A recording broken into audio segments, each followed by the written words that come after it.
Hello there, very good evening. Welcome to another edition of Face the Nation. Sri Lanka is trying to make our way out of an economic crisis, and we're exploring all options. But one thing that has always been there as a revenue for the Sri Lankan government is the tourism sector. And we've seen a massive increase in the number of tourists coming to Sri Lanka. Month after month, we see records being shattered. So we thought it pertinent to explore what better can be done in the tourism sector to bring in more revenue into Sri Lanka, increase the number of job opportunities, and as a whole, how we can use the tourism sector to aid in Sri Lanka's development journey. And to discuss these matters and much more, we've got with us, of course, an expert panel of professionals in the field. We've got Mr. Chalaka Gajabahu. He's the head of Classic Sri Lanka and former chairman of the Sri Lanka Tourism Board. Thank you very much, Chalaka, for joining us on our program today. We've also got with us Maxime Wickramasinghe. He is the Director Marketing at Connaissance Salon and Tema Collection. Thank you very much, Maxime, for joining us on our program. We've also got with us Mr. Chandana Amaradasa. He is the first ever Sri Lanka to be appointed to UK's leading travel group, Teletax Holidays. He was appointed as a board member. Thank you very much, Mr. Chandana, for joining us on this program. And last and certainly not least, we've got Mr. Arosha Perera. He is a Demand Creative Marketing Specialist. Thank you very much, Arosha, for accepting our invite and joining us on the program. So starting things off, of course, with Chalaka, when we speak of tourism in Sri Lanka, the perception right now is that there is a massive boom. There is a massive increase in tourists coming into Sri Lanka. There are certain questions raised as to if Sri Lanka is still at its true potential, if we're doing everything that we can to market our country as this amazing tourist destination that we are. Not judging by the interim period where we had many issues, including the economic crisis, the Easter Sunday tax, so on and so forth, but compared to year 2018, how are we doing now? And how long will it take for Sri Lanka's tourism sector to really surpass the place that we were at back in 2018? Your time starts now. Yeah, thank you very much. And I must say it's a very good question. When you look at Sri Lanka, yes, you went back to 2018. 2018 was our last best year with 2.3 million tourists coming into Sri Lanka. That is, of course, after 30-year civil war till 2009, 2010. And then we had a very good recovery period. There were quite a bit of investments happening in Sri Lanka as well. We were in a correct path. So I don't want to go back to that era, you know, like you very correctly said, the Easter attack, then the COVID pandemic, the economic crisis and all that. Then again in 2022, during the economic crisis, there was a difficult period where, you know, when other countries were soon after COVID, countries like Maldives, Thailand, Indonesia, they were picking up really fast, but we couldn't compete because of the crisis, because of fuel issue, medicine issues and all that, but it was sorted. And the recovery period happened very well in 23, 24 and 25. Right now, we are at a very good space. But at the same time, a very good question to ask is, are we getting the correct type of tourists into this country? A very good example, if we compare ourselves, let's say our next door neighbor Maldives, the numbers are very similar. It's between 2 million to 2.3, 2.4 million. They don't want to over-exaggerate that as well. I don't think Maldives will target themselves having 10 million tourists because they have only limited islands and things like that. And sustainability plays a big role as well. It's quality versus quantity. Whereas we're getting 2 million tourists into Maldives, it's $500 per day average. Whereas in Sri Lanka, with getting 2 million to 2.5 million tourists, only $160 to $180. So there's a big gap. So how do we bridge that gap? Personally, my personal view is I don't want Sri Lanka to be a Thailand or a Malaysia or in Indonesia for that matter, where you get 20-30 million tourists per year. I don't think we are ready to do that. We don't want 40-50 story hotels coming up next to Sigiri or on our beach coast or east coast or whatever. We need that correct type of sorry, again, don't misunderstand. I'm not saying we don't want the backpackers. Backpackers are the future leaders. Don't forget that the future CEOs, the future doctors, the entrepreneurs, lawyers and things like that. Yes, but we need to strike a correct balance. Yes, homestays are very important. We need to build that area as well. but attracting the correct high-end, middle, upper middle, and the high-end tourists is very, very important, because I think already we have over 500 to 600 villas in this country, starting from 4 bedrooms to 12 to 15 bedroom villas, and we have a lot of properties also from 3 plus, 4 to 5 to even 5-star plus as well. To getting that correct audience. A lot of people say when they come to Sri Lanka, I have the experience within the past 4 or 5 years, a lot of people say when they come, they think we are very limited, but it's not the experience they get with our service, with our hospitality and all that.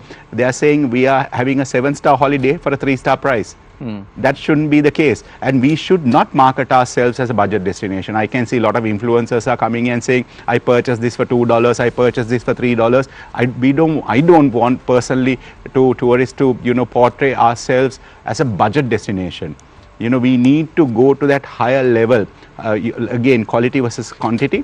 With sustainability in mind, I think we can talk about it. I think this panel, this gentleman will also add to that. I don't know whether they're in agreement with what I'm saying. Again, my subject matter is quality versus quantity. We need to raise the bar, taking it forward.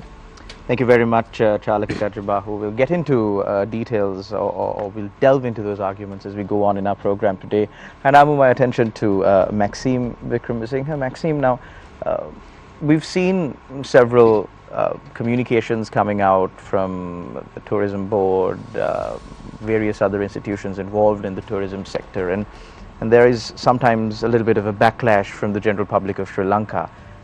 There are instances where there are miscommunications. Now, how far have these really affected the tourism sector in Sri Lanka, because you are so involved in inbound tourism? Yeah, so I mean, I would say, I think it's very important to have a public relations team within Sri Lanka Tourism Promotion Bureau. So I mean, part of... Are you saying that there isn't one at the moment? I'm sure there is a certain, there should be one. I'm not an expert of what the inner workings, but I know a lot of it was planned to be done with the global marketing campaign to appoint PR bureaus around the world. That is unfortunately being pushed back, and it's something we all want to go forward. So I think, within the country as well, we really need to get that messaging right. And there are certain instances that we face, for example, with regards to visas. So there has been a lot of times, the news of the 40 free countries, free visa countries have gone out to the public. And without proper execution dates, without processes on execution, and even just there is no official communication to date. Yeah, I think that's that's a place that we are lacking, and that we always lacked a little bit in terms of communication. And I think it's very important to take the front foot, because if something like that is happening and there is an execution date, that is like invaluable promotion for the country as well. So I think, if you look at the visa situation right now, we still haven't really gotten an official communication, but apparently on the 15th of October, which is in a couple of days, there will be no longer visa on arrival. So certain things like that, not having communicated that prior to time, actually has a lot of adverse effects, because if you look at all the rest of the region, they are actually making it easier for people to come in. So just imagine an Indian tourist who's in maybe Friday night or Friday meets a friend for lunch and says, let's go to Colombo for the weekend. Will they be able to get the visa, do the visa, get it approved in time and come the next day to Sri Lanka on Saturday? So there are certain instances like that we really, have to, think about a little bit. So in terms of communication, and I think it's very important that as a country we communicate it not just on certain, I would say, procedural matters like this, but even in terms of promotion, and be very clear, like Chalaka said, on what type of tourists we want to get and how we actually achieve that. One clear thing that we have in Sri Lanka is a communication on the seasonalities. A lot of people will say, oh, Sri Lanka, it's just a winter destination, but a lot of people don't know the wildlife sightings are better in the summer. And the East Coast is absolutely magnificent, and even that, saying East Coast on one season, West Coast on one season, is highly detrimental. We want to achieve these 3 million tourists, but we don't actually have the capacity in hotels.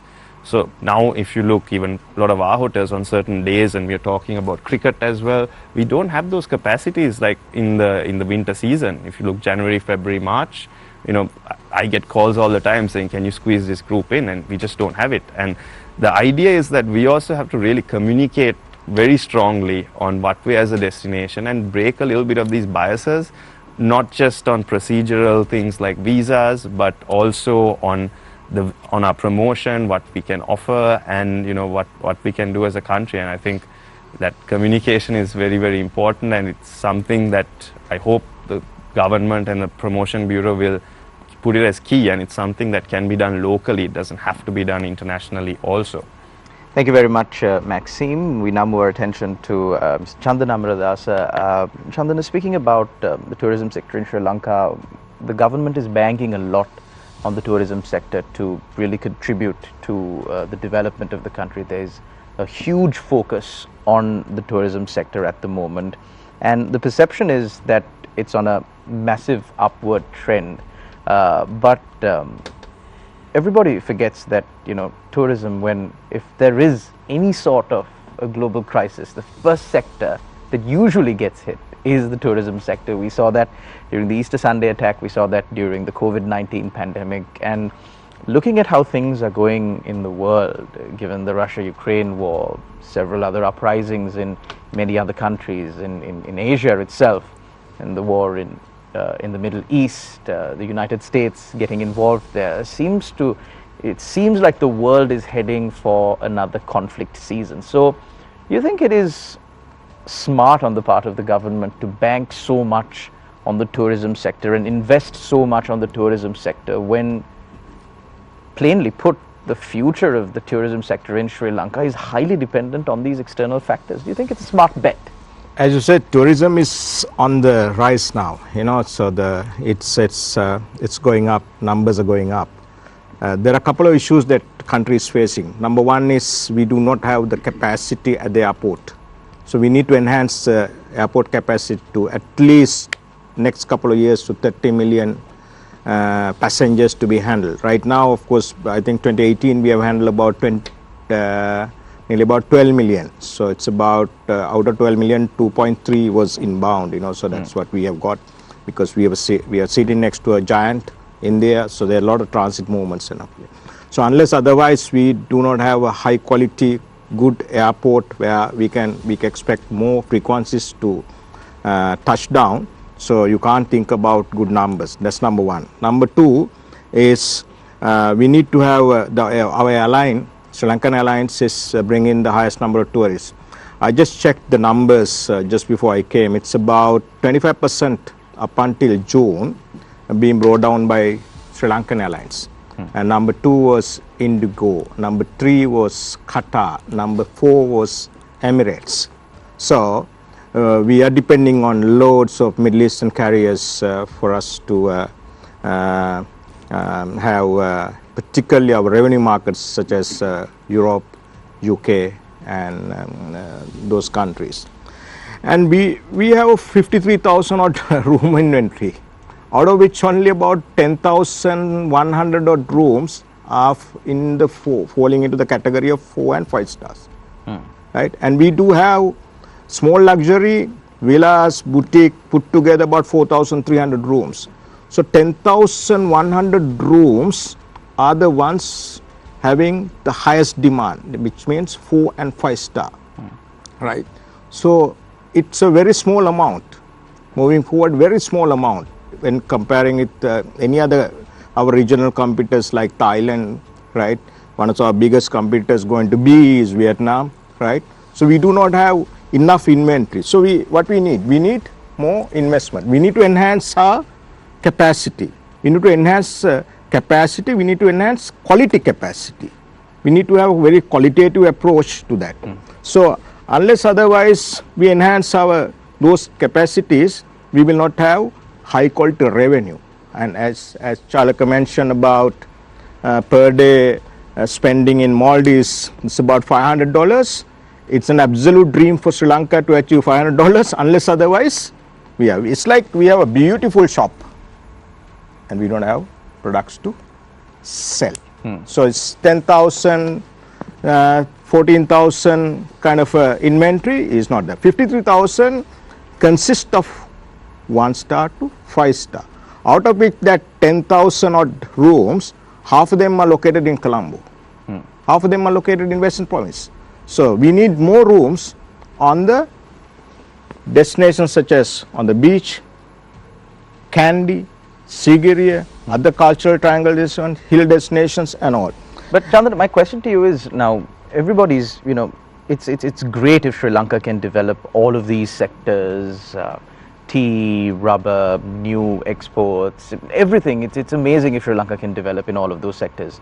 But what is required for development is investment, and also investment on the part of the government. My question to you was, now, it appears that the panelists on today's program are proponents of rapid development in room capacity, rapid development in the capacity at our airports, rapid development to accommodate tourists. My question to you is, given the fact that the world is moving towards conflict, that's the trajectory of the entire world, is it a smart bet to invest so much, to bank so much on the tourism sector at this time? Should the approach be more measured and more cautioned on the part of the government and, of course, private players in the tourism sector as well? Let's not forget, Sri Lanka has been one of the most resilient nations in the world. We have faced more issues and troubles and conflicts than any other country in Asia. And for us is to position and we became world #1 destination rated by leading publications of the world last about 12-13 years 3 times. Not a joke. I mean, it's a complete comprehensive collective effort of the tourism stakeholders. So we need to give and look without investments, take a product like Kandelama or Culture Club, you know, his father was and they invested in the height of the war, and no one will ever thought of investing in this one. So now, by and large, it's peaceful. Yes, the world is you know, not very safe. The conflicts are going on in Europe, East Europe, and then Middle East and all these things. See, everywhere in the world, those things are happening, you know, so those are certainly beyond our control. What we have to look at is now, we have to encourage more local investors to invest, because if you look at the total portfolio of rooms in our country, about 85% of the investments are from Sri Lankan investors. 85%. It's out of which nearly about 80% are SMEs. So, you know, and we are in a country, the financial market access is not that easy to invest. So, you know, so they have taken massive risks. You know, unlike in other countries in the region, we are not getting concessionary type of financial packages to invest. So we need more and more investment. We have to encourage more local investors, because why I'm saying is, I work for multinationals for long years, right? And I strongly believe when the local companies invest here, the money remains here, right? Unless otherwise we create quality, right? We will never enhance our revenues. And also we must also remember, our contribution to GDP one day has to be at least 25 to 30%. If you look at countries like Dubai contribution to from tourism, it's almost about 40-45%. It's not from oil, it's not from gas, it is from tourism. So they have a very strong base now. It is more of a artificially driven country. Ours is it's a complete package of natural beauty, you know, resourceful country. So we also have a good labor force. So we must ensure, if you invest more, if you have quality products here, our labor force will remain here. If you do not have opportunities for them, then very tough for them to, you know, remain in this country. Thank you very much, Chandana Amaradasa. We now move our attention to Arosha Perera, Demand Creation Marketing Specialist. Arosha, as far as marketing Sri Lanka to the world is concerned, it's a very key aspect of the tourism sector, especially if we're trying to, like the previous panelist said, you know, increase the per day spending of tourists who come to Sri Lanka from somewhere around $150, $180 to maybe $500 like the Maldives. But we've seen multiple campaigns being launched for Sri Lanka tourism now and again, and I believe reference was made to how the current global marketing campaign has been delayed for quite a while. So where do you think Sri Lanka is as far as marketing the country is concerned? Like, is there an objective? Is there a plan? Or are we falling into the category of that age-old saying where, you know, we're failing to plan and therefore planning to fail? Yeah, I think the reality is that we haven't really had a consolidated marketing effort for quite a while. What's was said to be pushed back is, I think, what's being said for the last couple of years. But I know, my point on this is that I think what is possibly missing is that we have not looked at as a developing economy, an economy that's trying to come out of you know, a huge economic crisis that's happened in 2022, is that we really haven't asked the question of, you know, what do we want tourism, what do we want as a country, what do we want out of tourism? Because that's where I think everything starts in terms of a brand that we need to build as well. If you ask me today whether Sri Lanka has a brand, I would really say Sri Lanka does have a brand, but that's limited to the kind of demand we have at the moment. Is that demand really enough? Is it resilient enough? Those things are questionable. Do we need a huge brand campaign at this point in time? Is it really likely to get off the ground? We've been waiting for it for a couple of years. There are lots of issues that perhaps are pushing this back, from a lack of investment to lack of a shared vision, the stifling bureaucracy, all of those things. I think creating a brand is important, but there are maybe different ways of achieving this. If we are not going to get this brand campaign that the whole industry has been asking for, let's look at alternatives. If we really look at the picture today, we've had a lot of positive news about the country. In the last 2 years, I think it's really led by the private sector. We've had so much of good press globally. We've been on so many, you know, the lists of bucket lists of places to visit, topped several of them, and that's really led by a private sector effort.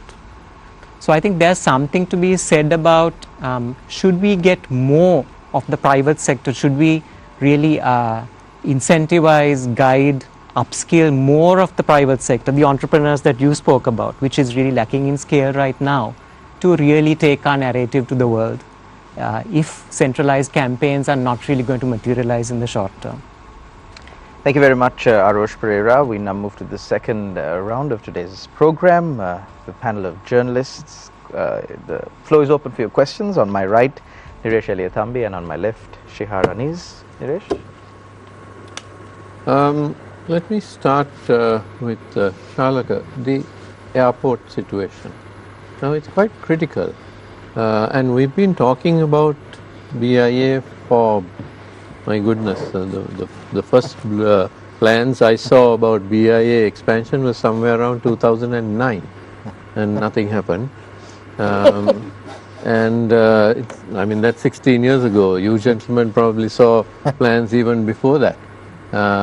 And now we knew this was going to happen. It's at full capacity. It's filled to bursting. You have tourists coming on a 10-hour flight, and then, you know, 2-3 hours they're in this airport. What's the solution? Because it's going to take some time. You can't build an airport out of nothing. It's not a Kajan hut. What, Chalaka, would you say we need to do? He touched upon this earlier as well. The situation is, if you look at India, as an example, have you, who has been to an Indian airport 15 years ago? Or let's say 20 years ago. Have you been to an airport in India? It was, with all due respect, it was even 15 years back. It was like a dump. But now even a small regional airport is almost like 5-star. Yeah. Within a few years, I would say a decade or so, decade and a half or so, they have uplift. Of course, the massive economy with over 1.3 billion, 1.4 billion people. That's a different story. We could have easily achieved it, which we haven't done. You know, he was talking about we on transit we handle about altogether about 13 to 14 million. 12 million on 2018 plus 12 million. Now it's much higher because, like he said, like the Middle Eastern airlines, I think if I'm not mistaken, Qatar, Emirates, Etihad combined daily, I think there are about 12 flights to Colombo combined, all three, and apart, and then Indigo. The biggest private sector airline in India, you know, massive number of flights, I can't remember. So we need to get that acting. I hopefully, you know, we need to make our airport a 5-star place as well. Let's forget about, you know, everything. And then I think Maxime was talking earlier, because we are not going to have enough room in the season, in November, December, for about 20 flights per day. So the room capacity for the terminal and the all that facts has to be put into place. I hope. I don't know whether it's happening, but I saw some government communique going on saying, especially with the Japanese funded projects, that these funds are going to come and the airport work is going to start. Hopefully that will continue to do so. Let's see that. Let's hope and plan the thing that will happen. I just want to add to something that Arosha said a little while ago on the marketing side. Arosha, is not 2 years. I think we've been waiting for this global campaign for almost 15-20 years. With all due respect for any government, when a government changes, they come up with a new campaign, but they've never been able to launch it properly. Same thing happened previously also, because previously I was at the Tourism Promotion Bureau. I'm not saying the current government, I'm saying it has happened over and over again. We've had so many campaign concepts going in and out, but there's no firm objective to position Sri Lanka properly. You know, the good examples are amazing Thailand, incredible India, where because of the politics change, their product doesn't change. The product remains the same. So we need to come to a position where we collectively take that decision. I think the private sector also plays a big role, especially in the Tourism Promotion Bureau side. We need to get together and come to a solution. Again, I'm not saying current. It has been a problem for the past 2 decades or so. In terms of positioning, and then again all the accolades we've got from, I think Arosha worked very closely with Pico Trail as well. We won many awards with that project, and then a lot of all these BBC, NDTV and all those things that is done through during the economic crisis. Along with the private sector, we did a campaign called Seeing is Believing, because all of negative media all over the world, we had to get the influencers in, including Nas Daily and few others. So that was a collective effort to bring the image back, to say that we are back to normal. Coming back to the airport is like, you know, the campaign that never happened. It's a combination of the two. Chandana, now if you see the statistics, we have seen 20% increase in August arrival, right, to somewhere around 198,000, and then in July also we have seen 6.6% you know, increase in the arrival. However, the revenue has dropped year on year, right? Any reason for this? Can you explain this, what's happening? The reason is we need to have good products to sell. So when you don't have good product to sell, your revenue goes down. You know, so you can't position, your pricing strategies cannot be equal for the whole 12 months. That can't be, because we predominantly a seasonal market. Sri Lanka is a seasonal market. As I said, you know, so we do have a good 12 months tourism, which is not being exposed 100% yet, which is East Coast, right? So there is infrastructure issue also, you know. So suppose East Coast, you want to buy about, a charter company wants about 800 rooms a week or 1,000 rooms a week. Charter company doesn't have that much rooms, because charter company doesn't have airport closer to the East Coast. So anyone who travels from Europe, particularly about 10-12 hours, and again on the ground he travels about 6-7 hours to reach that particular destination, there is a issue. So infrastructure issues also there. So but Chandana, the arrival, we see a number of arrival is up, which means you know, more number of tourists are coming to Sri Lanka. Tourists are coming, but this year the government... Do you say, in other words, we are attracting backpackers and low spenders? So we don't know, because this regulated factor, regulated industry, we can speak about. There is an informal sector of the country, which we don't know how much of revenue is coming, how many rooms are in operational. So we have about, as I said, about 53,000 odd rooms which are being registered number of Which rooms. SLTD has Which registered. SLTD are registered. But they are unofficially, So I then think, 40,000 unofficially rooms. it can be about 2-3 times bigger or 100% more. So we don't know. We don't have any data on that because that are being regulated. So I believe, I strongly believe that has to be regulated because they are also operating in the country. They are also selling this as Sri Lankans. You know, if something goes wrong, we all belongs to the regulated framework of the country. So those things will have to be regulated.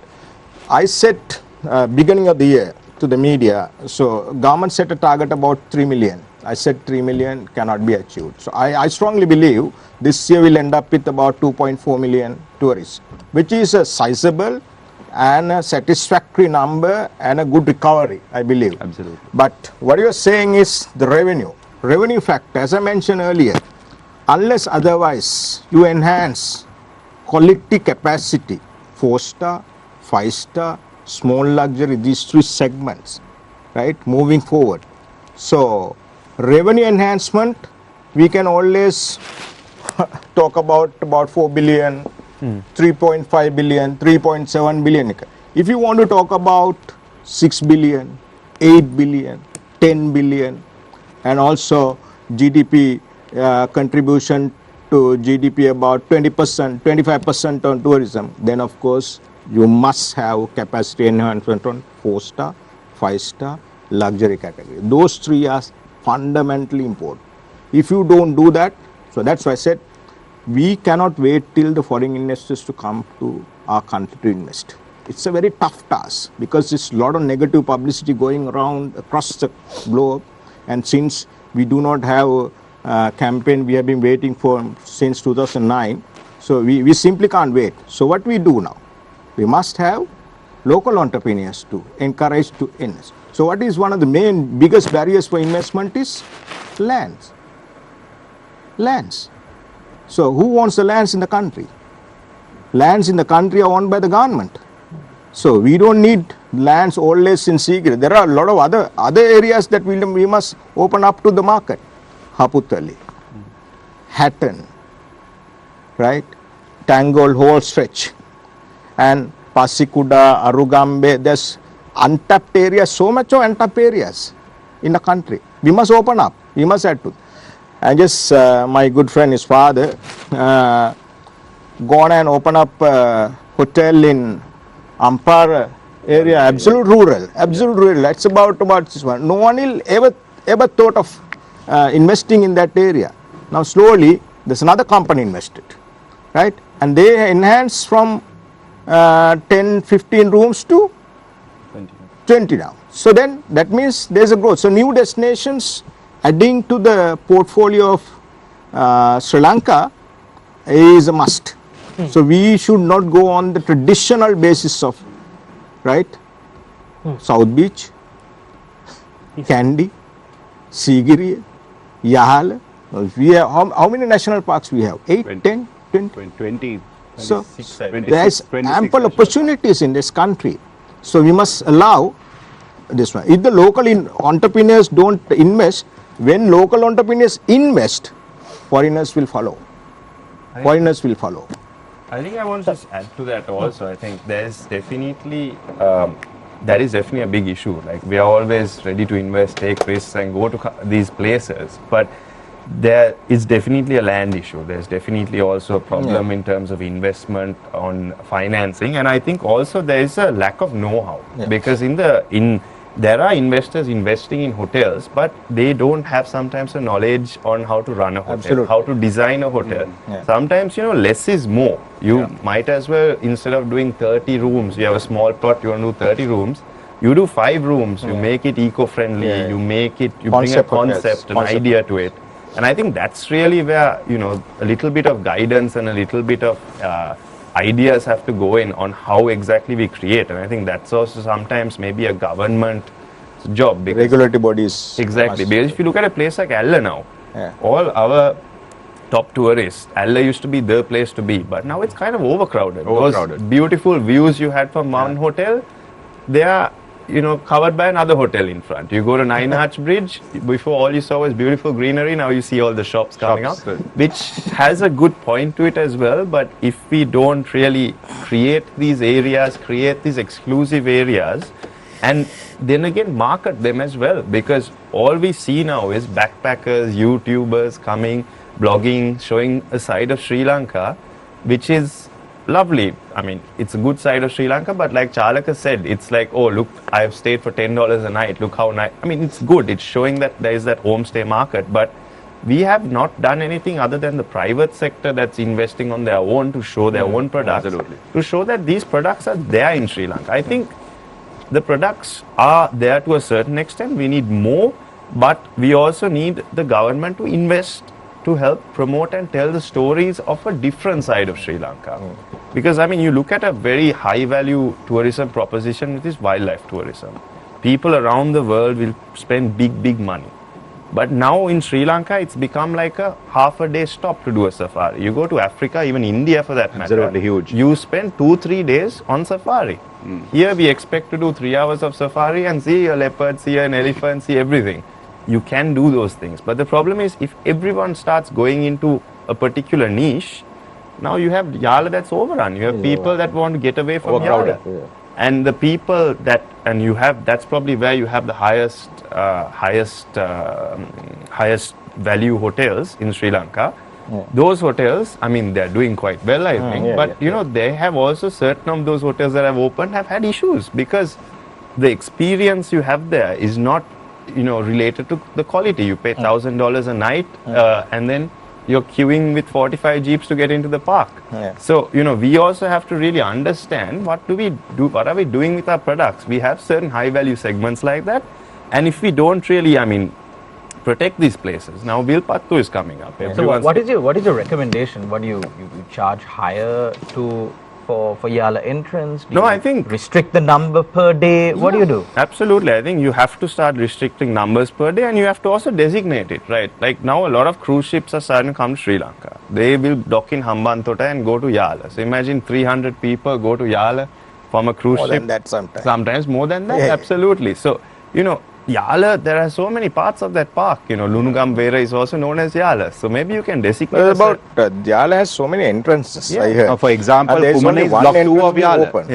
Kumana is block 2 of Yala. But I'll tell you the perfect example again. What they added. You can get $100 from 10 tourists, but you can get $100 from 1 tourist as well. Especially what he mentioned, the wildlife of Sri Lanka, proper glamping, a package per day is about $1,000, and it's always full.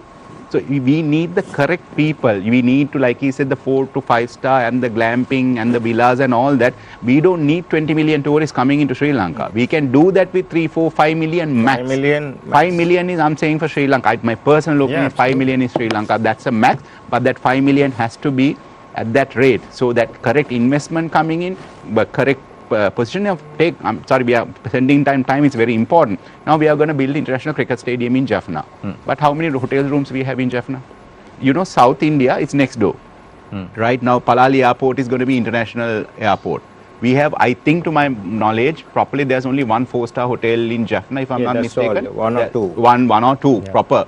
But the thing is, cricket is huge in India, and South India, it's not only the IPL, there are so many T20 leagues happening easily because of the population and because of the closeness to the two countries. We can easily have cricket leagues from South India coming in, international cricket matches, and there are a lot of tourists coming in. So we need development in the north. CNN rated last year Jaffna as one of the top 20 hidden treasures in the world. Yeah, absolutely. CNN rated Jaffna. But we are not investing in, of course, the East Coast, we have very good investments going on right now. But to attract the correct crowd, if you are building international stadium, if you are going to upgrade our airport in Jaffna province, then we need to have the hotel rooms as well. We are on the same subject matter. I think, and what it comes down is exactly what Chandana was saying, is that the lands, Jaffna. There's a major issue with lands. And the beaches in Jaffna are absolutely beautiful, stunning. Beautiful, it's stunning beaches. No one can own land there because it's all government control. So there has to be I think there is a bit of work being done to do this, but you have to somewhat maybe fast track it and then make sure that the investments that are done in a proper way. For example, If you take Pasikuda, the biggest tourist boat project in Sri Lanka, or tourist boat resort, some hotels, I mean, we are very lucky to have our property there, Malu Malu, that does quite well. But I know certain other properties that are not doing too well because of marketing, because of accessibility, and because of other things. And then the other thing you said, should the government be investing in tourism? The government doesn't need to invest. They don't need to invest. Even the campaign, what we are asking for is the TDL to be spent. The TDL is a tourism development levy, which is supposed to be used paid by the private sector stakeholders. 70% has to be spent on marketing. Yeah, the that's TDL. how the law says. What's actually happening with the TDL? See, I mean, I think They're not spending at all, right? He knows it's better. Yeah, he was you about were in charge of it. Tourism One development, I think, came through an act in 2004, if I'm not mistaken. 2005. 4 or 5. So it's private sector. I think at that time the private sector pushed for it and got this law, the gazette passed in Parliament. And it's a good 70% of that TDL collection that we get, 70% has to be for marketing, and the balance 30% go for administration, which is through SLTDA. And the hotel then school. the two small ones, which is the hotel school and the convention bureau, which is MICE tourism. But that 70%, I know for a fact, is in reserve. It's in reserve. And when in previous... Hasn't gone to treasury? Yes, there was a demand when the treasury wrote to me more than 4 times, requested almost 4 billion, but we did not give the 4 billion, but we had to give, I think officially we gave about, if I'm not bored, because I have a tourist at that time, this saw the same, private sector consists of 6 board members, so it's 6 to 6 when it comes to Tourism Promotion Bureau. So the board approved 500 million, we had to give it to the treasury, but that is during the crisis period. But you don't have to do that anymore. But that money has to be spent. It just the problem is, I'll be very upfront, even though I was part of it as well. The problem is they think that whatever that amount that is there in the account has to, the finance sector, the financial sector in the government think that has to be in the bank and we need to collect interest on that. So I'm serious. What's the size of it now? Sorry? What's the size of TDL now? Under Promotion Bureau, I don't know the others, and when I left, it was, if I'm not mistaken, it was about 9 billion. I might be wrong, but that's roughly about... substantial amount. That's a substantial amount, 9 billion. Which we are sitting on. we don't have to it's spend all just of it there. either. Just there. I mean, we are not saying to spend everything. So since 2009 up until now, there wasn't a professional, comprehensive, global PR campaign about our country in overseas markets periods. And just to add to what Nilesh said, we don't need to invest any more in the airport also. Because look at India, as he mentioned. All the investments are coming from the private sector. Look at those airports now. It is as good as, they're so systematic, they're high tech, right? They've done it very professionally. I think today or tomorrow, they're opening up the largest international airport in Mumbai, right? And that is a private sector investment. So we need to have, the government has to have a policy, clear policy. Pathway. So are we going to open up to the private sector for investment in airport aviation, right? Airport aviation. The airlines, are we going to have the airline or keep about 25-30 flights, or we'll have another investment to enhance up to 50 to 100 aircrafts to achieve about 5 million target? We must have airline. So without an airline, we simply can't have those figures in our dreams forever. So basically, the government has to have a clear pathway, clear policy on those things. I believe the government doesn't need to. I strongly believe government doesn't need to invest in airports anymore. Chalaka, now at the beginning of the year, we saw government estimated the revenue for this year as at $5 billion, and the arrivals at $3 million. But if 3 million arrivals. 3 million arrivals. 3 million. Sorry. But if you see end of September, we have got 1.7 million arrivals. Yeah. And end of August, the revenue was 2.29 or 2.3 billion dollars. Where did we miss the bus? Well, 3 million was a figure that was not, we were, last year we ended at 2 million, and raising that by 1 million is no easy task. I would say, I think someone mentioned earlier, we will have a realistic figure this year would be 2.4 million, which is very good. If you look at the track, when we performed, when we did the track for till 2029, SLTDA did the numbers up to 2029.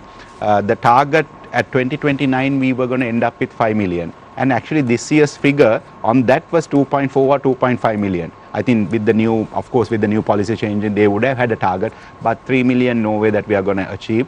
A more realistic figure would be the 2018 figure, because we ended up with 2 million last year. Look, 2022 during the economic crisis after July, we ended up with 750,000. You have to look at the growth, but you have to put it with a, where specs to clearly see it how it was. 750 in 2022, 2023 doubled it, 1.5, because that doubling you can, because the thing is we were there, that we achieved it, then 1.5, and then 2024 it was 2 million.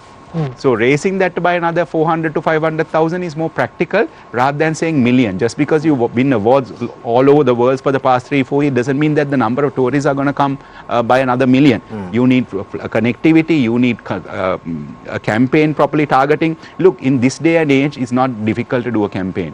You know, we are living in a world that's controversial, digital and AI. Now, AI is taking over the world and in marketing as well. I think Arosha can talk on this subject matter as well. It can be done. And like we said, if we connect with the correct target audience, especially through digital marketing campaigns, can be easily achieved. It's about the message that you drive through to those markets. Again, answering your question, 3 million, no. Revenue? Revenue, I think. We should be able to now. We will touch about 3 billion. No, 3.3 billion. As of now, June, I have the statistics. Up until June, we have had about US dollar 1.7 billion. You know, so 1.7 billion in June. That's about 6 months. So suppose you put about 250 million per month, an average. We talk about 250 million into 6 again, about another 1.5 billion. Yeah, 2 billion, 1.3 billion. So about 3.1 billion. Those kind of figures are very realistic of end of the year. So that's the kind of a figure that we must project. I think that's more realistic, I believe, yes. Arosha, when targets are set for marketing, for sales, forget tourism, let's just take sales in a FMCG company. Do you go with these round figures? Because that seems very peculiar to me. Yeah. 3 million, 5 million. I mean, surely the targets are set by looking at various factors, and this is where salespeople, accountants, everybody gets together. You have to look at your consumers. How many do you have? Are they likely to buy? You have to look at your competitors. You have to look at your product. You can't simply say, oh, we did 2 million this year, so next year we'll do 3 million. Is there something wrong here with the way we're setting targets? I think that there is a lot wrong. I was just about to add to what you just said. I mean, around this table, you hear us talking about the volume. We're talking about the number of people coming into the country. Yes, maybe the number of people are important because that then impact logistics and all of that. But any industry sets its goals by value. That's what's really important. I mean, if you're a business, what's important is your bottom line. How much value are you going to generate? Right? So our goals need to be set by, that's what I said. Have we asked the question, what do we want tourism to do for us as a country? If we want tourism to contribute that $5 billion US dollars, which was originally the target for this year, it must contribute $5 billion to our economy in 2025. Then all our goals need to be set towards achieving that. That's what any business does. In the same way with regard to marketing support as well, because that's how other industries really achieve their targets. I mean, you need to support sales with adequate marketing support. So I think that really the starting point is really a bit of a jumble. If you really start from, you need to generate this amount of value, then you need to have a plan that runs through about how do you actually generate that value. From everything to do with product development to how you promote it to the infrastructure that you have in the country, everything that runs through the gamut. I think the private sector has been saying this for a long time. Why are we focused on just that's all we report, no? The value number is just a by the way. Oh, this number of tourists has now generated this. That's why 2018 was the report, central bank reported number is now 4.3 billion rupees. So this year, like you said, we seem to be having more tourists coming in, but that $4.3 value has- billion. So $4.3 million. $4.3 billion, yes, exactly. Now it's 3.4 billion is 3.1 approximately, Yeah. this is my assumption, I believe is quite realistic. So I think we need to see, there was some discussion here, why is that value dropping? Value is dropping. That's why I Value said is quality dropping. versus quantity. Yeah. That's very So So important. that's why I asked Quantity whether is we are going up actually. much, Steve. Huh? Yeah, exactly. That's why I asked Chalaka whether we are actually attracting the lower spending tourists. No, it's a mix. Of course, now if you look at their properties, and there are certain properties that they don't. I know for a fact their company do not, go for that lower end market. It's very, look, the thing is now look at our number one market is India. Number two market is Russia. Are we getting the right tourists from India? Are we getting the right tourists from Russia? Russian, all the oligarchs and the high spenders are not coming here. They are going to Maldives. Right? The high-end Indians, yes, they are coming for different reasons. I don't want to talk about it. It's to do with casinos and all that. But for them, if they want to have good time, they might go to a country like, Japan or Philippines or Azerbaijan. For India, one of the biggest markets are Azerbaijan, Georgia and places like that. So they pick their places. You're talking about 1.4 billion people out of 220 million middle to upper high-end market. It's next door. I think last year's outbound from India was, if I'm not mistaken, about 50 million. And out of that, if we can get 1% of that, and from the upper middle class, which is over 200 million people who travels regularly, domestic, for them coming into Sri Lanka is like domestic travel. From them to go from Delhi to Mumbai or other place, it's the same, almost the same distance, and that's why I say South India is very important. From Chennai to Palali is like how long? The few minutes. So it just, we need that development. And something you did not know, nobody talks about people in the, we did not have enough vehicles till 2-3 months ago. Transportation. We didn't have enough transportation because our buses were over 10 years old. Our luxury cars were, a lot of Europeans, the high-end Europeans, when they come, they are Mercedes and the BMWs. If it's over 5 years, they don't like to travel. In worldwide, in tourism, That's we very simply key. can't use anything more than 7 years, 6 or 7 5 years. years of this thing. So we can't. didn't have enough vehicles. It's a So world standards. This one. when you set a target, you have to have everything. Adding what to Chalaka said, now of course a number 2 position has been taken over by United Kingdom. The reason is, so the India and China predominantly short stay tourists who are patronizing here. So they don't want to stay like Europe, UK and other France. destinations where this one. The other thing is, even in the height of the war, long back, we have had charters from Europe. Today, we do not have a single charter. We are having charters from East Europe, not the West Europe. So West Europe brings absolute wealth and revenue. So we do not have a single charter now.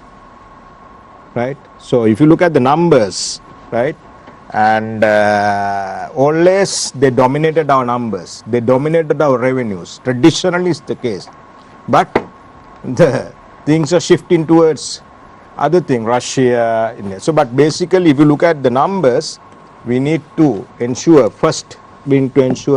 whatever we lost in our traditional market to recapture as much as we can as early as possible to enhance the revenue. So that is where the problem is.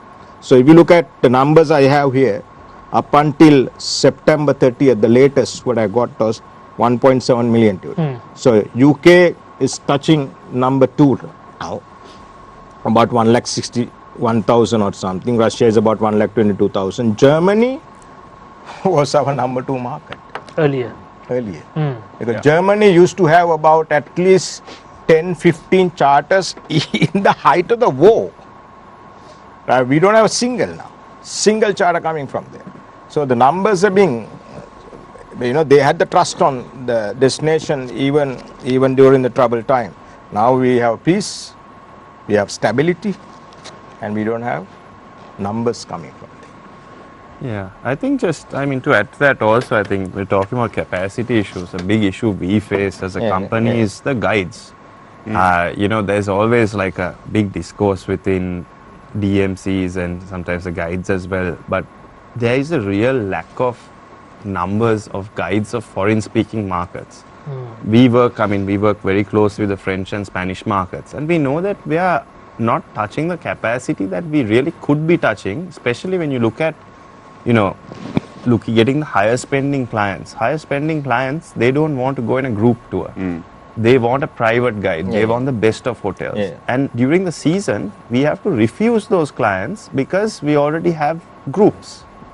Guides also prefer sometimes going with groups because, you know, it's better. But the issue is, I mean, we are talking about investment. And I think even if you look at the Ceylon Hotel School, every year you have 40, 50 new guides that come out. And they also are not always language speaking guides. English speaking guides, I think that is somewhat enough at the moment. But even that, we need to look at also upskilling them, giving them more knowledge, more niches, and, you know, making sure that, for example, if you want to do, I mean, to my knowledge, if you want to do a wildlife tour in French, there is no French speaking wildlife specialist guide.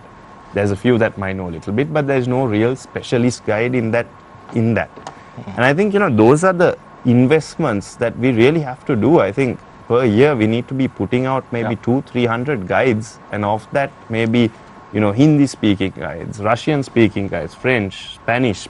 I think Indian, we don't have that much of a problem like you very clear. The French, the Spanish, Italian, Japanese. We have, the thing is education, as in terms of intelligence. I know education there are issues, but Sri Lanka in terms of intelligence there's no issue. I think we are only second per capita to Japan in terms of, you know, basic education. So why can't we get these people, the kids at youth affairs or whatever, or with the universities within the arts sector, you know, develop a stream that to get into the subject matter he's talking about with language, whether it's Spanish, whether it's Russian, whether it's Mandarin, whatever it is. So it has to be a combined effort to get it done. That's a very good point you made. Guides, we are also facing huge problems. Because I think we're getting good numbers from Spain, France, Germany. We are having issues because we don't have the guides, trained guides. In 2 weeks, I assume in 2 to 3 weeks, we will have to stop sale our French-speaking tours to Sri Lanka.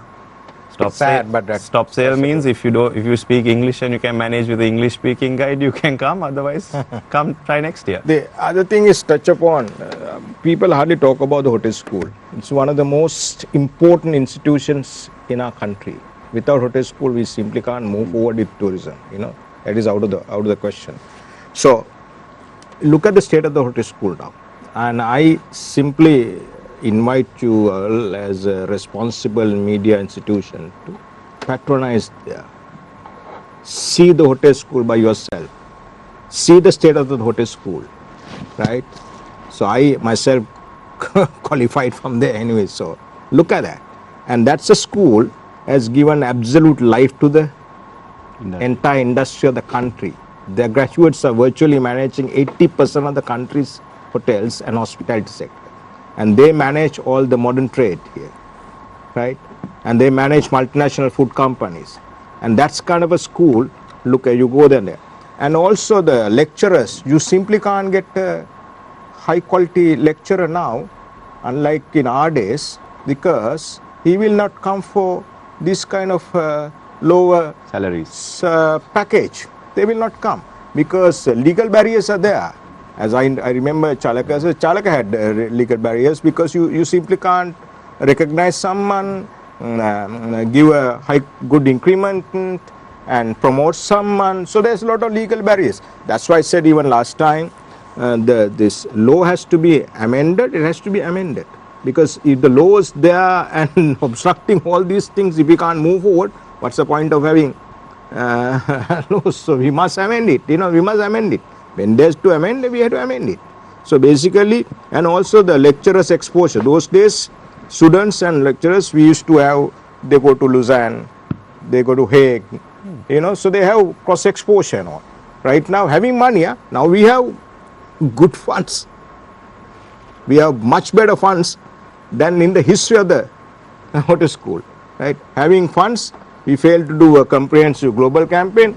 Having funds, we can't upgrade the hotel school. Right, so as you mentioned, it is the being in the private sector and being in the government sector for 3 years out of my 30 years. It is like doing a PhD learning the procurement system. It is like, so I'm being very honest. You know, it's like me wanting to build a house or do a marketing campaign. quite honestly, not that the people are wrong, they're people, very good people, but then like It's you a very process, correct, right? it's a process. It's You a know how to process. promote someone. If I find a talented person, no, that he or she has to have this many education qualifications, this many years of experience. No. In our sector, we get in with a basic education, whatever the degree or whatever. After that, it's your performance. And at the same time, who's gonna come and be a marketing director for 75,000 bucks? No one This will day and come, day, no that one will will ever. be, like you said, getting the correct type of lecturers, getting the correct marketing managers or whatever it is. Yeah. It's very difficult. So outdated, the hotel school is so outdated. And if I say on record, I will say there was a lot of negotiations going with the Asian Development Bank for the last 2 years to change the system, especially in the Tourism Promotion Bureau and the hotel school.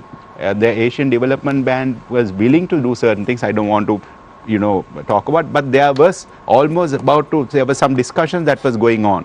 I think the current the government also should pursue that. That's because a good project to get the correct people in to develop these places, to take it. Like you said, it's not that now we are going back to the number again, where there's 2 million or 3 to behind to get this 2 million or 3 million, and then to correct the correct bottom line. There's so much in the background that the infrastructure has to be ready to do so.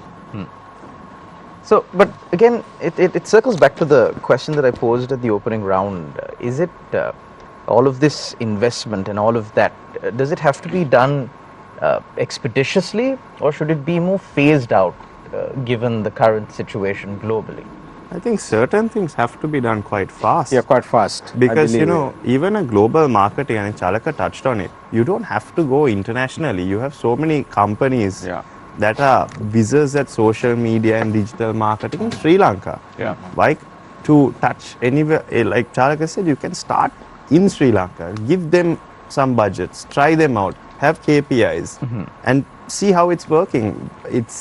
There are certain things like that can be just done over, maybe not overnight with the procurement processes, but even that there are ways. No, there are a lot of Sri Lankan companies which are affiliated to multinational agencies globally, whether it's digital, whether it's creative or strategy or what, and there are good Sri Lankan companies that I don't want to mention names, but there are good 2-3 good this new age marketing communication 360 communication companies that can take on the challenge. Because digital marketing, when it comes to digital overall, it doesn't have to be, you don't have to be based in US to market US. You don't have to be based in Russia to you can do it from here. It's just that you need to give the correct connections to do so. Simple as that. I mean, so many companies outsourcing here. Actually. Outsourcing. I know there are a lot of companies who actually do campaigns for other countries. And the outsourced talent is from Sri Lanka. Talent is from Sri Lanka. That's just one example, but if you look at, I think, infrastructure, yes, that takes time, but if the investment isn't done now, like we saw for the airport, it has been delayed, there has been issues with it. Since it wasn't done now, we're having those issues. So what I would say is sometimes we might not see these issues, in see these issues, but if we don't invest now, these issues in another 2-3 years when it comes to investing in guides, having enough hotels, enough vehicles, all of these things. Now, I mean, certain barriers are open, so as a private sector, we are investing heavily, for example, to get vehicles and things like that. Arosha, now, I think Maxime touched about this miscommunication or lack of communication during his initial remarks. Now, while we are not doing a lot of promotions or marketing, social media has been used for negative promotion, negative publicity, right? Do we have a strategy to counter that? Well, I think more than a strategy, what is required with our tourism authorities and the people who are running a lot of the initiatives that have been spotlighted, been in the spotlight recently, is that I think we need to be smart about communication right down the line. I think Maxime brought out an issue about something that may have a basis, which is something that's happening with how visas are issued, but where the whole industry is in the dark about how it's going to be rolled out and how it needs to be managed. In the same way, we have had another whole issue in the last 2 weeks about a certain type of tourism, because of the way it's been labeled, has created a lot of distractions in the market as well. So I think these are LGBTQ. absolutely. which is really a non-issue, but which has become an issue because of the way it's been labeled and been weaponized because of it. So I think the point you brought out about communication is, communication in terms of marketing is a whole issue that we've discussed, but communication within the industry in terms of how we manage and collaborate, within the private sector, within the authorities, within all of the different people that need to come together to make our industry tick. I think that in itself is a thing that requires a lot of upskilling in terms of how those things need to be managed, both in terms of how we manage the infrastructure and the smooth running of the industry, but also in the way how some of these new age markets, how we tap into them, how those are communicated, how those are packaged, so that sensitivities are managed properly. Chalaka, did we have a strategy to counter negative campaign? Absolutely, you can't do it with the correct. Right now, the system. Let's say if we get a tsunami tomorrow, because we have not appointed agencies. Actually, we did, but then now it's at expired. The procurement, the tender will take 3 months. By then, it's dead and gone. I mean, because that's a procurement system. Again, this is nothing to do with the. I'm just saying it has been for ages. It's a system. So you need to change the system, and especially because this area, tourism, deals directly with the private sector. That support the infrastructure has to be changed very clearly. The procurement system, like I said, it's for the building, for the sand, the cement and everything. But this is human talent, human thinking in a different manner. There's nothing to buy, there's nothing solid to purchase. It's knowledge, it's experience. You need to invest on that. But this current system will not support it. I'm saying if the bureaucracy, that's something that's not endemic just to the tourism industry. It's right across, right? And I think successive governments have not been able to do much in terms of how the bureaucracy has changed. Yeah. If the bureaucracy is a stumbling block and we can't get many things, including our campaign, out because of those things, and the money is sitting there, I think maybe we should look at how we then incentivize and get the private sector to do more of what is already working for us. Like I said, there's already good word of mouth out there. No, the problem is that private sector is already giving the 1% TDA. No, that's what I'm saying. So you need to rethink that. I mean, the money has to come from some place. I'm saying if the central authorities are unable to get that moving. So the private sector collectively spent the inbound operators mainly, and inbound operators and hotels together. Put together about $15 to $20 million an average. I don't know what is. I can't be very precise, but I believe it's about 15 to 20 million they spent their own funds in overseas markets to promote the destination. Okay, that's quite a substantial amount when you comparing it from the total private sector. From the local private sector you're talking about. Now, one of the other issue is the inbound operators have never paid VAT. Now they are being VAT liable, and they work on thin margins. Very thin margins. Very thin. So then what happens is they do not have funds to spend in overseas markets to this one, because we bring foreign currency revenue to the country, much needed. Sometimes in 2018, as per Ernst & Young research, and in total inbound operators bring 2018, that's about 65 to 70% of the total revenue brought down by inbound operators. That's a very substantial amount, and they are being VAT liable now, which is about sometimes 2 times bigger than the entire tea revenue of the country. Right? I'm telling you. So, but they are VAT liable, and now they do not have funds to spend. They will not spend a lot of funds to overseas markets, because every time, I mean, they do a fantastic job, so over the years they've been doing a very good job. So sadly this is happening. So right now things can be slow, the revenues can go low, and all these things, the factors are. I always say, I'll tell the government, I don't know, I was not sitting, if I meet them, I say, what is the total collection of VAT collection of inbound operators in the country? 2 billion. So instead, if you could tell them, okay, fine, we will take the VAT out, you bring $2 billion more to the country. You encourage them.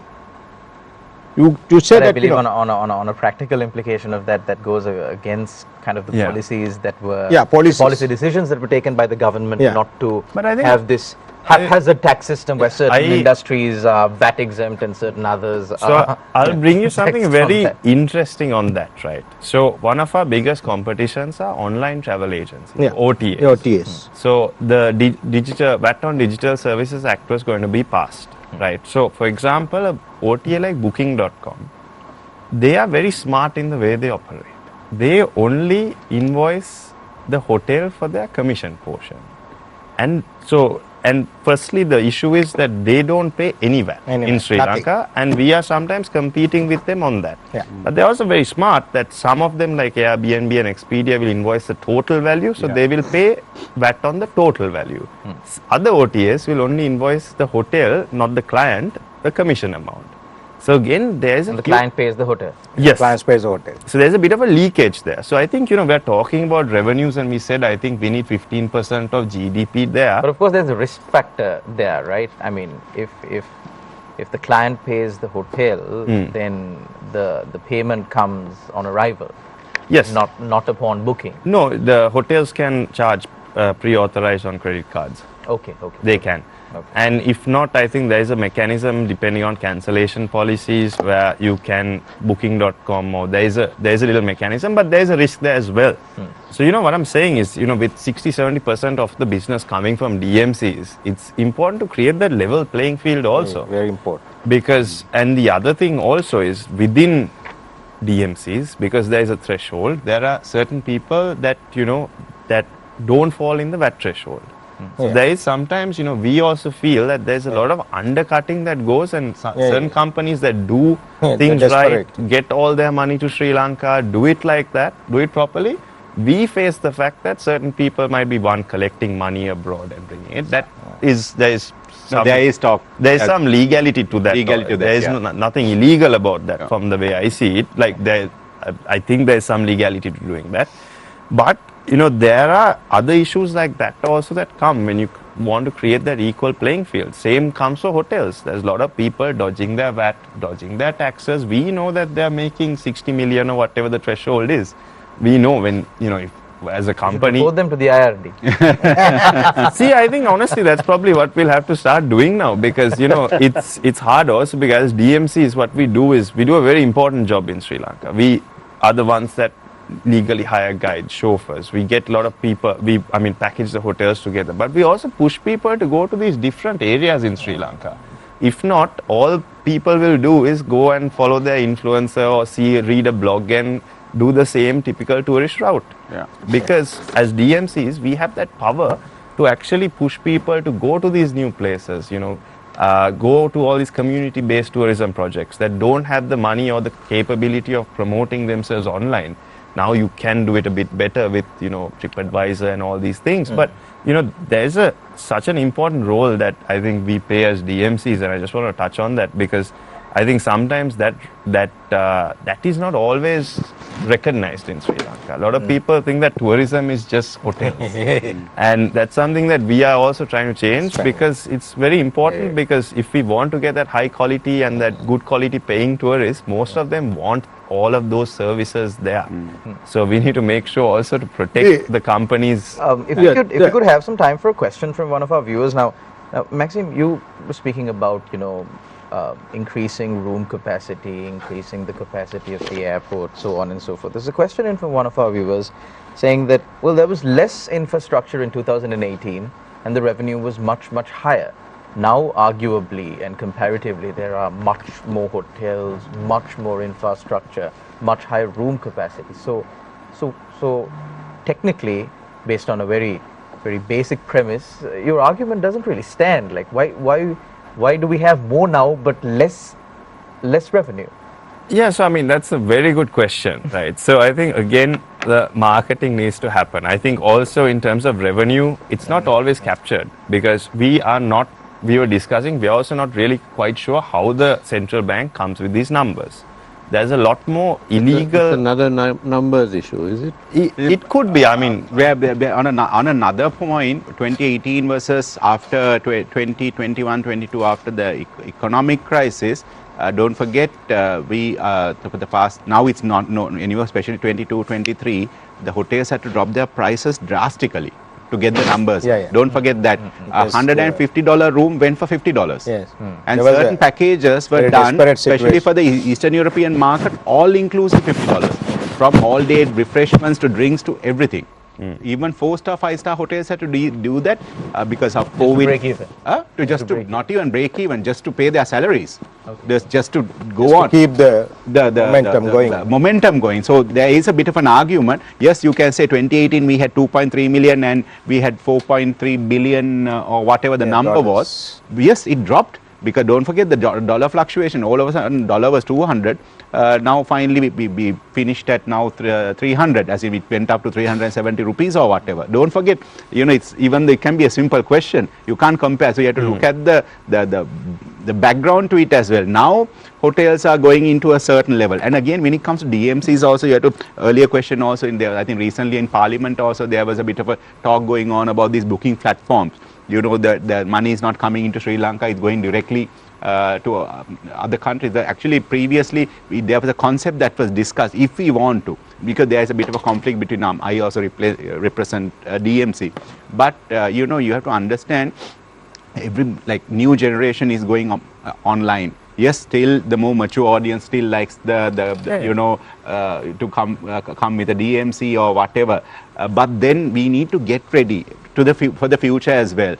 For that, there was a solution, especially government funded. There was these few proposals that we got to do a global online platform in Sri Lanka, app, where everything is included, from airline tickets to all that. But then there was a bit of a controversy.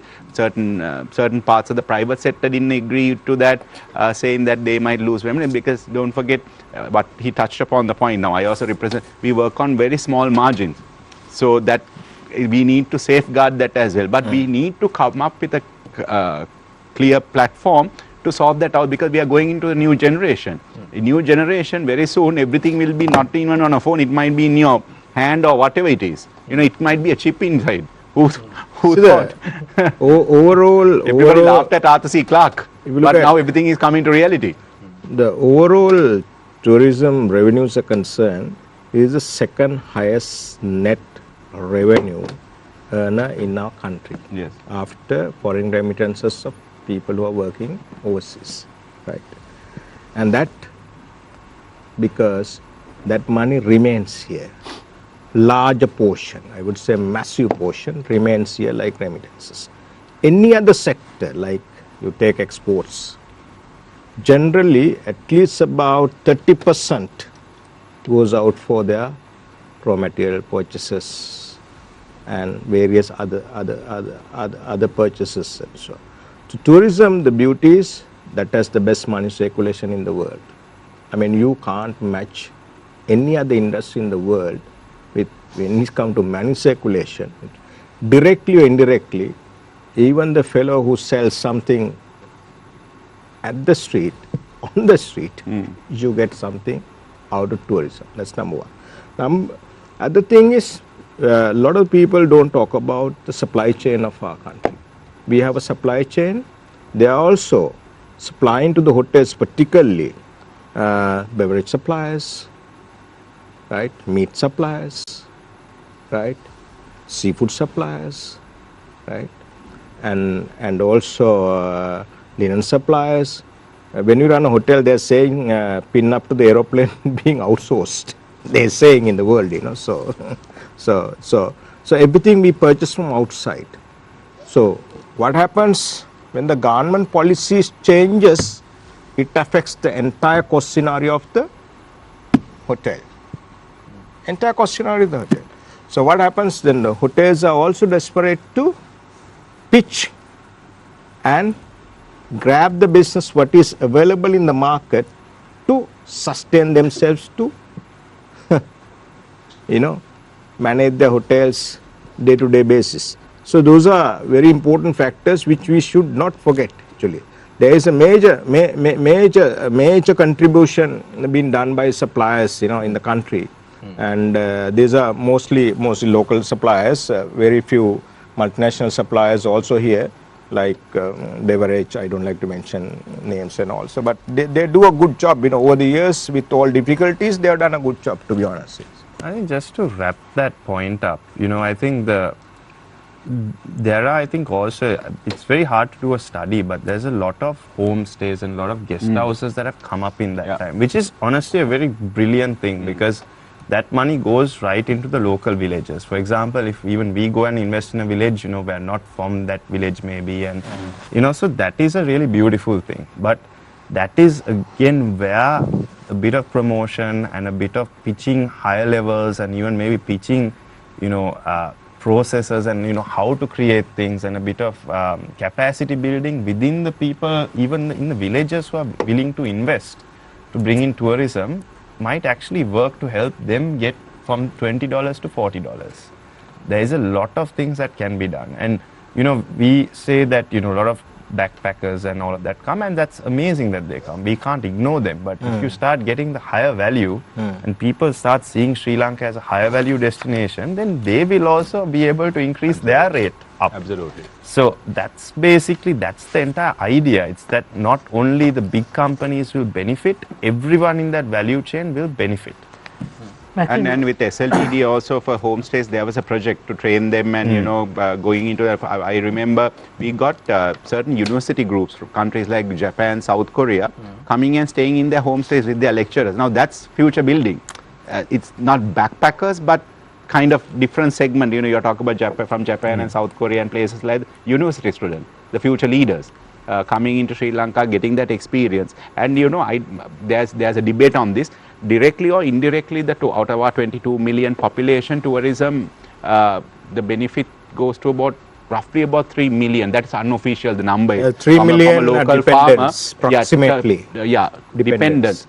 From a farmer next to, let's say, next to the Alia property. I'm pretty sure the vegetation comes from those farmers around the Alia property, right? Around, so it's then that whole family, 10 of them will depend on that. Maxime, now throughout the program, you all have been saying that the high-end tourists are on the decline. Right? Not on the decline, we are not developing it.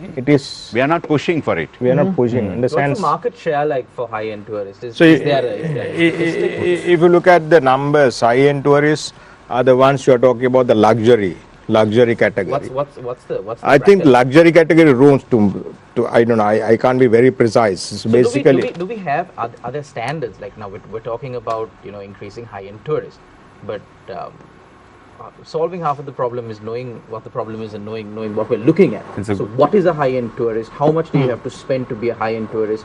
I don't think without that information that we can move anywhere. So for someone to be a high-end tourist, he has to spend more than about $500-600 a day. Is this a globally accepted standard, or is this something? I think the issue is we've also always been shouting it from the rooftops, but we've never really defined what we want as a high-end tourist.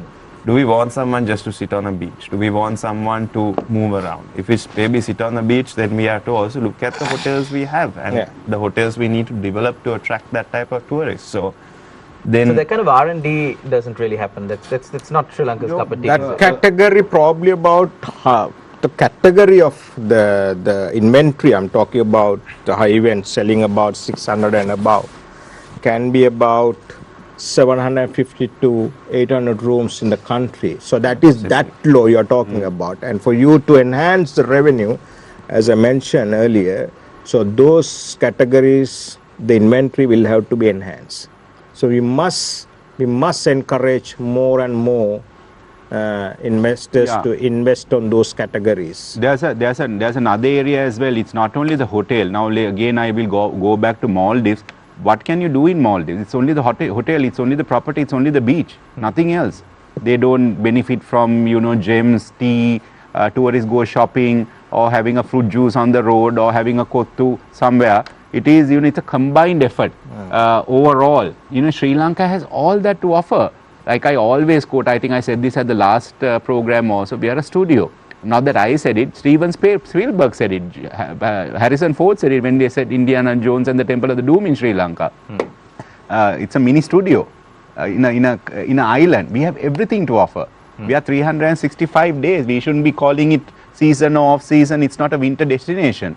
We are a 365-day destination. So getting the correct market, getting the right tourist, the right spender coming in, it's not only the hotel. Yes, hotel can be 200, 300 or 400. The other 100, 200 can come from different industries. Yeah. The nightlife, whether it's Kumana, whether it's Sigiriya, or whether it's going to play golf. We have how many golf courses in Sri Lanka? Nobody knows, not even in Colombo. It's funny, we are the fourth oldest to play golf in the world. Exactly. Royal Colombo and Norelli is about 140 years old. And with that, we'll end the round of journalists and move on to the final round on Face the Nation, our closing statements. Why don't we start off with Arosha Perera, your view on how we can get our tourism product right moving forward? I think it's all about value propositions at the end of the day. I think we spoke a lot about how the value has gone down, numbers are fluctuating. At the end of the day, even something like a homestay does not have to be a rock bottom offering. It's about the quality of your experience. It's what you sell it at, the authenticity. So it may not really be about improving your 4 or 5 star rating offerings alone. I'm saying right down the line, we need to look at our value propositions with what is available in our country to sell. We need to focus on value growth, not purely on the volumes that we are bringing. Goals need to be set based on values you want to attract. I really do think the money that's been taxed from the private sector, at least some part of it does really actually need to be spent on destination promotion. Sure.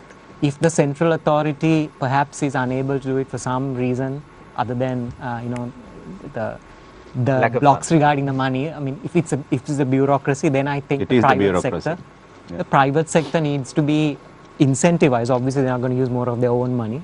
You need to incentivize them to do more of what they do best, even in a small way, to build on the momentum that's already been created with the lot of good press that's been developed for the country in the last 2 years. Thank you very much, Arosha Perera. We now move our attention to Chandana Amaradasa. Your closing views on what Sri Lanka should do to get our product right. For Sri Lanka to sustain in tourism, there are 2 main factors are very important. Number 1 is peace. Number 2 is political stability. If those 2 are not there, we do not have tourism. So that's true. And also we need to have a capacity enhancement, as I mentioned. If you want to enhance our values, where the increase the revenues, increase the high quality portfolio of products, we need to have high quality investments. Quality investment is a need of the hour, right? And also we are certainly long overdue waiting for a comprehensive professional global PR campaign. Those will have to be, and also we must protect our high quality professionals to remain here, and also high skilled laborers to remain here for us to remain in the top 10 of the world. Those are very essential moving forward for Sri Lanka as a destination. Thank you very much, Mr. Chandana Amaradasa. We now move to Maxime Wickramasinghe. What's your take on how we can develop our brand? Yeah, see, I think sustainability in terms of not just financial and protecting also what we have is very important, because we are a country in growth and we already have a few capacity issues that come in Sri Lanka. So I think one of those important things is, for example, plastic and waste. I used to travel around and that is becoming a problem. You have places like Alla that can't deal with their plastic and waste. And then of course you have more tourists coming in, means maybe 2-3 plastic bottles a day. So all of that, we can deal and tackle with these things. We have to take some radical decisions. In most other countries, I think there's this concept of extended producer responsibility, and some of the producers are companies already involved in tourism. So we need to try and get these radical or not so radical ideas to try and protect firstly on the pollution basis, because there is a huge impact from pollution, marine pollution, it can be just around sites. That is one. And the other thing is, we are talking about enhancing capacity, but if we enhance it in the wrong way, we are going to lose the special feeling that a client has once in Sri Lanka. You know, if you're queuing to go up Sigiriya for 2-3 hours, if you're in a national park in a queue of 30-40 jeeps to see a leopard, there are solutions to that. I think we spoke about a few, but there are so many solutions that can be brought together. Creating time slots, you know, creating, maybe adding higher ticket price to certain items, making things more exclusive and niche, especially when it comes to wildlife tourism, is absolutely key. And especially if we don't have that marketing campaign to push people into those different niches and everyone is still going to do that same tour, I think even 3 million tourists, when it comes to the peak season, we have those issues already. So without that sustainable approach, and that's when it all has to tie in together, we really can't. You know, we say we need more rooms, but we need those rooms to be done tastefully, and we need those, and quality. We can't just have big buildings, you know, rooms for the sake of building rooms.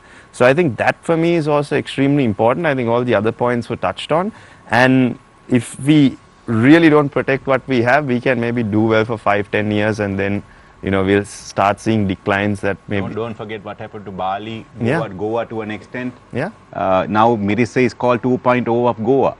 If you see the new social media videos, we don't want to get there. And you see sometimes, you know, some really not very aesthetically pleasing buildings and things coming up, right? So that's the beauty of those beaches. Like, we have plenty of examples down south. We used to build below the tree line, but now every beach, someone's building on the tree line, but one building is going 20-30 floors. So again, it's creating the zones. You know, we need places, maybe certain places. We need very qualitative Yeah. investment approach than And quantitative. maybe we say this area, here we are going up 20 stories, Yeah. we are going to build the capacity to bring in the high volume like markets. in Gold Coast and all. Yeah, like Gold Coast. Like certain countries do that very well. So it's like we have to have the government to help spearhead these and take those tough decisions. Yes, and the policy consistency is so important. Actually, Yeah. you know, so That is what, you know, I really hope, because otherwise, you know, the future might not be as rosy 30-40 years. Yeah. Thank you very much, Maxime Wickramasinghe. We now move our attention to Chalaka Gajabahu. What's your take on how Sri Lanka could get tourism brand I will end where I started as well. Then I'll interpret it in a different way. Overcrowded versus overbooked. I don't want Sri Lanka to be an overcrowded destination. I want Sri Lanka to be an overbooked destination. Being overbooked, we will get our bottom line with the correct number of people. I would say the target should be by 2029, 5 million, and not maybe maximum 6 million, not beyond that. And that 5 to 6 million has to bring in the 20%, 25% that he is talking about. It's very clear. We are Sri Lanka. We are an island. We don't want to have the 30, 40 story buildings in our rural areas, next to our wildlife parks, next to our sea areas, environment and next to our beaches. No, we don't want. We want that the high end, yes, and we need the homestays as well, don't get me wrong. Again, not overcrowded. Sustainability is key, and our traditional European markets are key, and our next door India is very key as well. But India, the correct market from India, because we get a lot of categories, because a massive population there. India is very important to us. I would say India should be number one always, because they are the fastest growing economy, one of the biggest fastest growing economies in the world. The potential is there, so we should target them because it's easy, it's next door. Of course, our traditional markets being UK, Germany, France and other European countries are very important as well. So we need to have a combined effort. A high-end British or a French versus a high-end Russian or a high-end Indian would be different. Their likings or dislikes, you know, so we need to be able to cater. Certain sector can take on target X, the other sector can take the target Z. So we need to come up with those strategies. I think combined from a private sector point of view, there is a norm that we understand within ourselves, but then it's not the people. I'm not talking about government, it's the system that the built into is the problem. To get this right, the campaign, positioning of the country or whatever it is, that we need to get it right. So hopefully, let's see that we can do so very soon. Thank you very much, Chalaka Gajabahu, for expressing those views on Face the Nation. Thank you very much to Niresh Eliathambi and also Shihara Niz for asking all the right questions. Thank you very much to our viewers out there for tuning in to another episode of Face the Nation. Until we meet again, take care and God bless.